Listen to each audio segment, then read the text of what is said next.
And भावड्या कसं मस्त म्हणी तसं. चल बघ, right angle triangle. Right angle triangle म्हणजे काय रे? काटकोन त्रिकोण. यामध्ये काय दिलेलं आहे? ए बी 12 आणि बी सी 5. त्याचा हायपो फाइंड करायचा. हायपो म्हणजे काय रे भाऊ? कर्ण. चल, कोणता थेरम वापरायचा माहित असेल तुला? पायथागोरस. चल गपकन.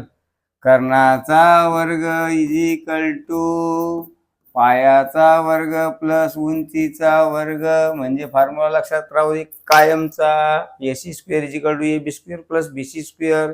समजून सांगतो चल. 12चा वर्ग, ए बी किती आहे 12 आणि बी सी किती आहे 5चा वर्ग. गपकन करून घ्यायचा. 12चा वर्ग 144 आणि 5चा वर्ग 25 आणि या दोघांची बेरीज गपकन 169. म्हणजे कोणाचा आहे वर्ग हा?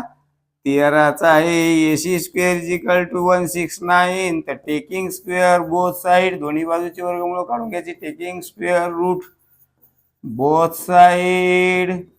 कळलं का? चल मग गपकन. म्हणून एसी इज इक्वल टू गपकन किती आलं भाऊ? कोणाचा वर्ग आहे हा? 13चा आहे का नाही? हुशार तायडे. किती आलं उत्तर मग आपलं? 13. चल तू यासाठी देतो आता. चल गपकन. बघ आता हे घेतल्यानंतर तुला सांगतो, हे फक्त बदलून देतो. चल मला आता तू हुशार आहे ना? चल मग हे किती देतो तुला? 15. आणि हे किती देतो? 8. तू याचं काय करणार आता?